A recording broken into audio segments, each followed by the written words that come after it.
Ethiopia has a number of boundary and transboundary rivers that have been flowing to different directions, carrying 122 billion cubic meters of water. This amount of water resource, coupled with the country's topography, made Ethiopia one of the most suitable nations in Africa for power generation. With its water resources, Ethiopia has the potential to generate 45,000 megawatts of electricity. However, the country has not yet fully tapped into the potential for many years now.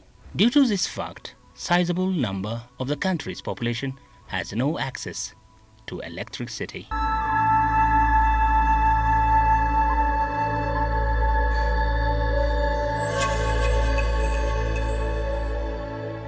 Kenalim Nagacho is among many Ethiopian mothers who have been using firewood as a source of energy for ages. She mainly uses firewood to cook and do other daily household routines. Life is very tough for her as there is no electricity in her locality. We collect available firewood in our area. We also buy such firewood sometimes. The smoke is very challenging. Utilizing firewood as a source of energy is one of the most challenging experiences here. Our eyes are hurting due to the smoke.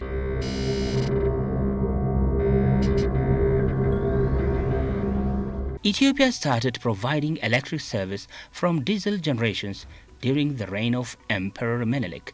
The country built the first hydropower dam with a generating capacity of 3 megawatts of electricity on the Akaki River, very close to the capital, Addis Ababa, in 1941.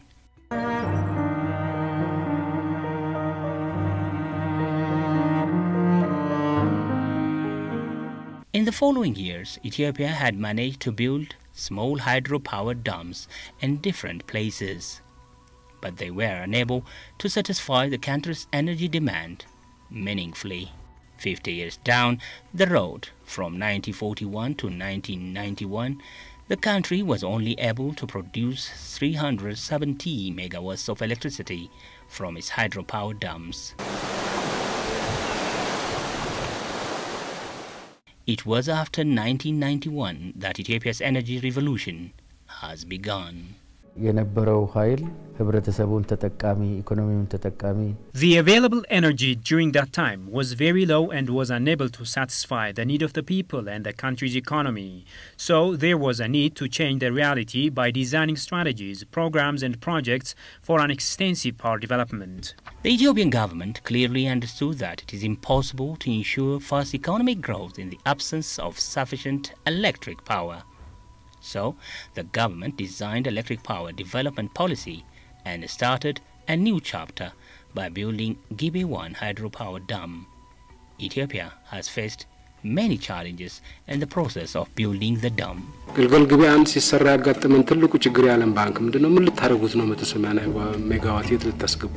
The major challenge that we faced while building Gibe the first was the wrong contemplation from the World Bank.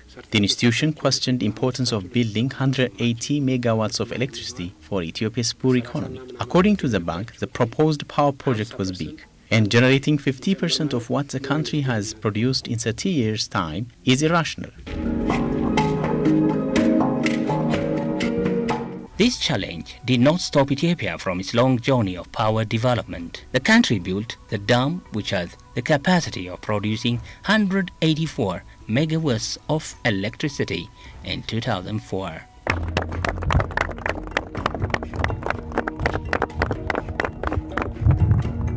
When the construction of Gibe 1 is completed, the government decided to build another dam on the same river. Gibe 2 hydropower dam was incepted right after the completion of Gibe 1.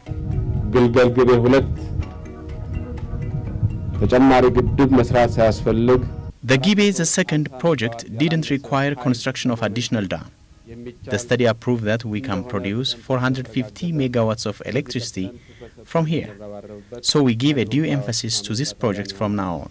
To overcome the challenge of financing, the government has come up with a solution of searching finance from other sources, as the biggest financing like the World Bank have already been skeptical about funding the projects. The country completed the construction of Gibe 2 that has a capacity of generating 420 megawatts of electricity in 2009.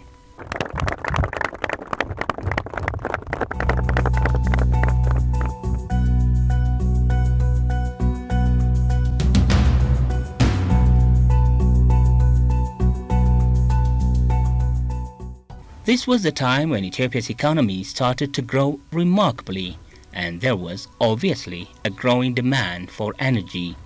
The country was building Tekeze and Anabeles hydropower dams, parallel to Gibe 2, to meet the ever-growing energy desire. Financing had continued to challenge these projects as well.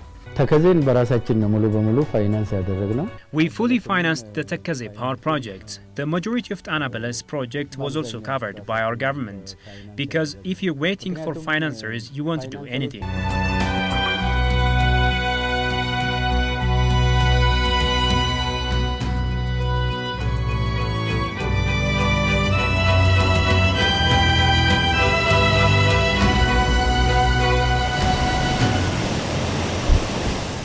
After the completion of these projects, the country's power generation capacity has been improved drastically.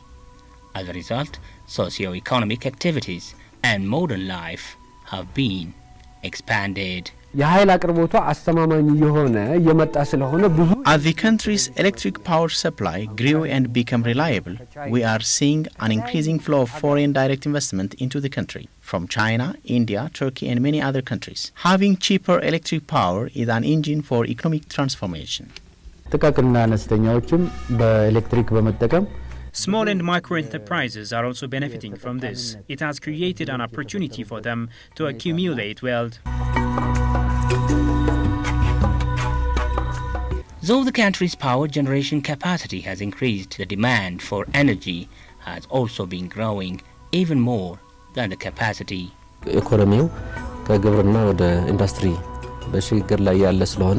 As the country's economy is in transition from agriculture to industry, electric energy consumption is highly increasing. The Ethiopian government came to realize that building small dams would not meet the growing demand.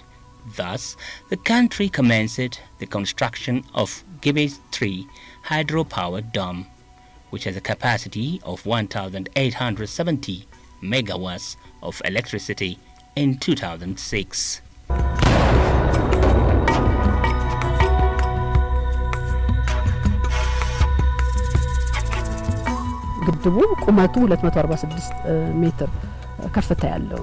The dam is 246 meters high. It is the highest RCC dam in the world.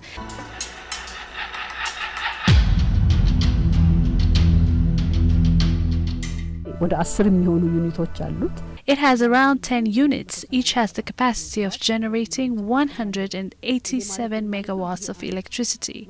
Look, Gibe 1 generates 184 megawatts as a whole. Here it is only one unit that can generate 187 megawatts. This means one unit here is bigger than Gibe 1. This is one of the reasons why the project is said to be giant. It is like constructing 10 Gibe 1 hydroelectric power dams at a time.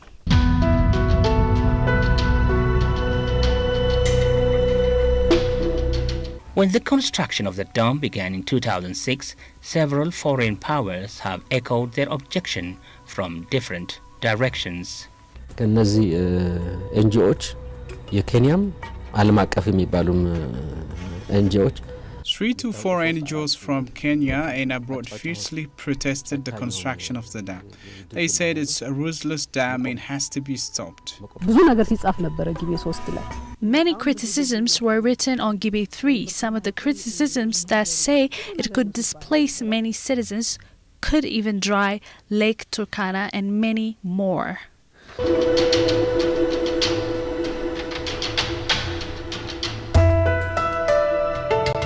Despite the controversy, Gilgal-Gibe 3 hydropower dam came into being, holding many opportunities for the country and its people. The artificial lake created by the dam has improved local temperature and is providing other services to local communities. Moreover, 7,500 employees have benefited in the process. Communities living in Lower Omo Basin used to be flooded before the construction of the dam, and during the dry season they used to be hit by drought. In 2006, very severe flood hit Dasanech area and it has claimed many lives. The construction of this dam regulates the flow of the lake, and it was designed and constructed in a way it could benefit the Lower Omo Basin people.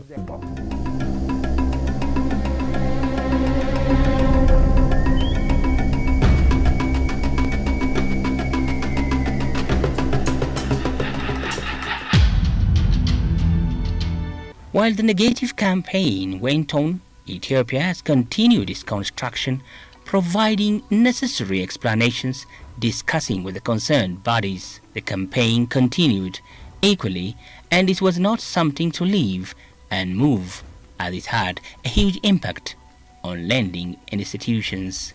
ገንዘቡን በጣም ከፍተኛ ስለሆነ ከ30 ቢሊዮን ብር በላይ የሚያስፈልግ ነው። ቀላል አይደለም። The cost of the construction was more than 30 billion birr. It was not an easy thing. It was not a project that you dare to build by yourself. The main source of finance was loan.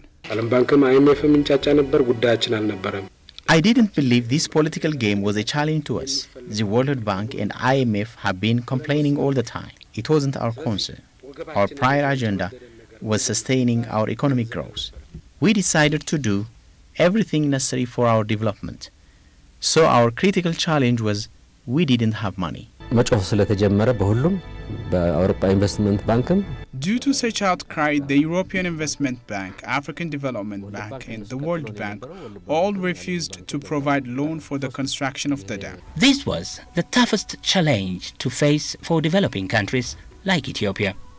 The country's booming economy needs sustainable and reliable energy, and so does the country's people to lead a normal life, at least.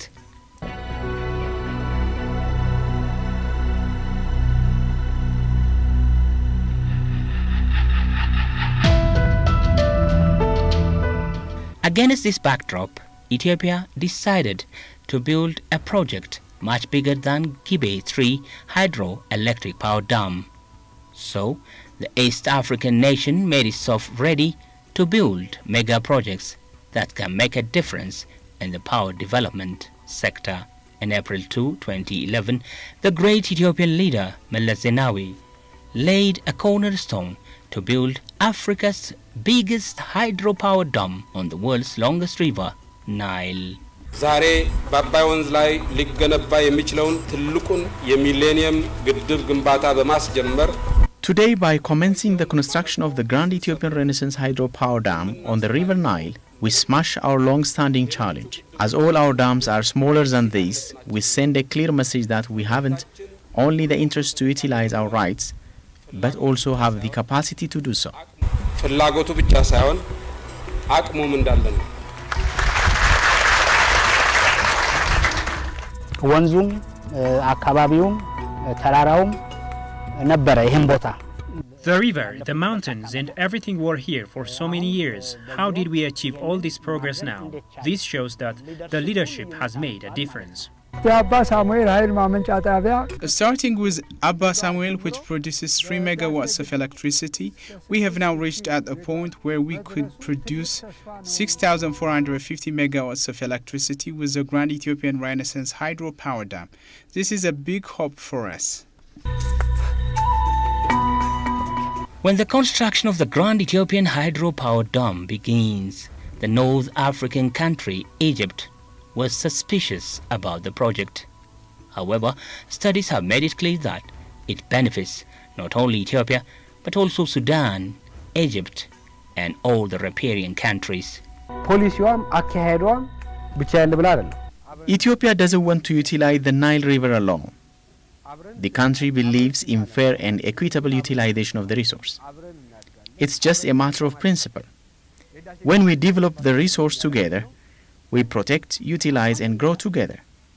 That was what the country did when it begins constructing the Grand Ethiopian Hydropower Dam.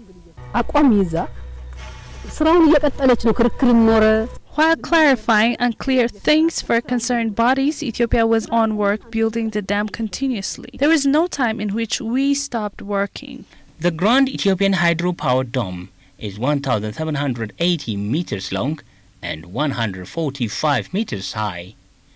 The saddle dam supporting the main dam will be 5.2 kilometers long and 50 meters high.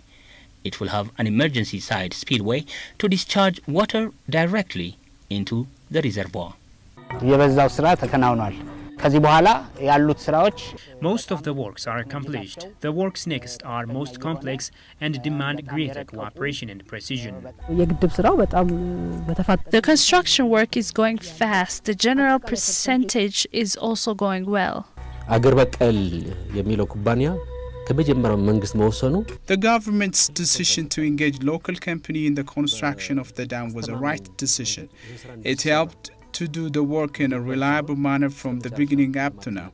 We have chosen the best strategy in this regard. The increasing production capacity of the dam from time to time was one of the advantages of engaging local company in the work.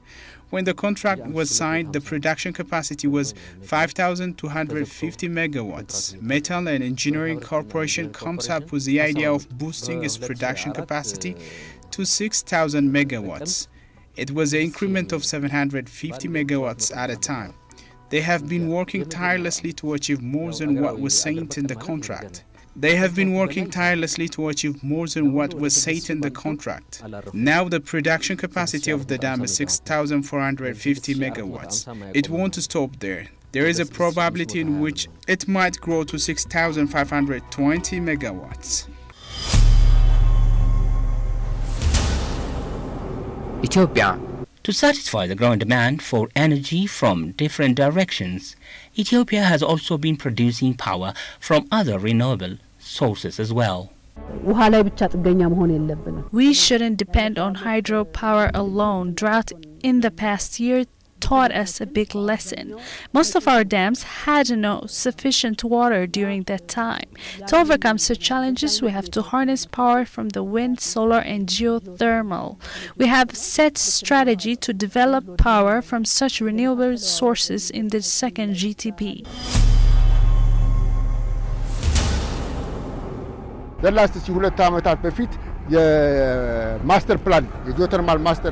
In the past 2 years, we have studied the country's geothermal energy potential using geothermal master plan. We studied from Rift Valley to Dalol and Ertale in Afar. Now we have identified 23 geothermal areas in Ethiopia's Rift Valley alone. In our study, we have confirmed that the country can produce 10,000 megawatts of electricity from geothermal. Our focus is now developing such resources. We have Korbeti, Tendaho, Tulumoye and many other sites.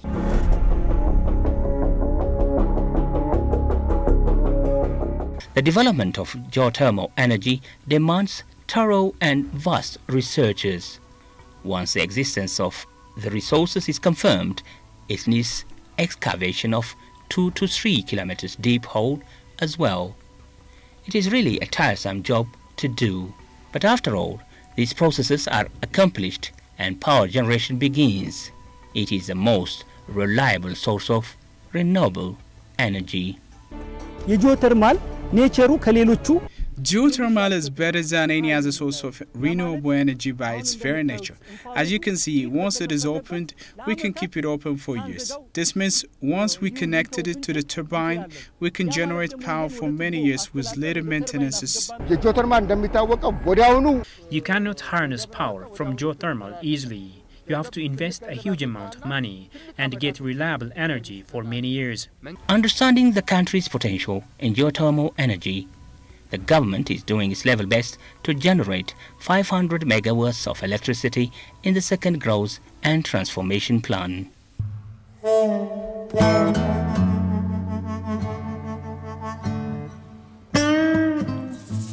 Ethiopia has been generating power from wind as well. The country has built the Adama 1, Adama 2 and Ashagoda wind farms in the past years. Currently, the country produces 324 megawatts of electricity from wind alone. ብዙ ቦታ የማይወስድ ነው። አንድ ጊዜ አንድ ተርባይን ከተገነባ በኋላ Wind farm doesn't take much space. Once the turbine is erected, farmers can make farming activities in the surrounding. This is one advantage. The other advantage is we can use it from year to year. Once the job is done, it has lost cost.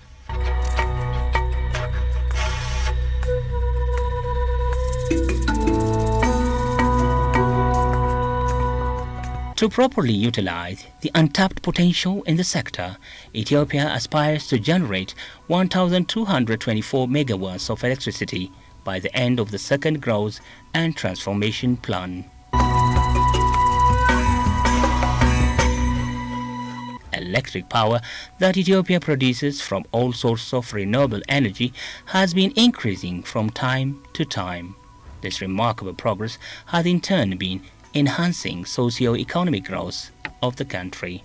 Huge investments in manufacturing industries, railway, transport, construction works and others are all the results of reliable power supply in the country.